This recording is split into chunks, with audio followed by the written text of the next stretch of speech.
এগুলো সব পিএস ক্ষেত, সব পিএস ক্ষেত। ডাইনে বামে আপনি যেদিকে যাবেন শুধু পিএস আর পিএস।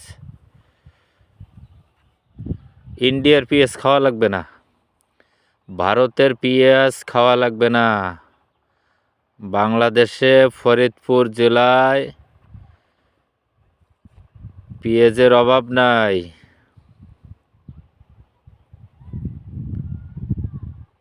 রাজবাড়ী জেলা, ফরিদপুর জেলা, মাগুরা জেলায় পেঁয়াজ আর পেঁয়াজ। আমার বাংলাদেশের মাটি সোনার চাইতে খাঁটি, কিন্তু মানুষ এটা বুঝলো না।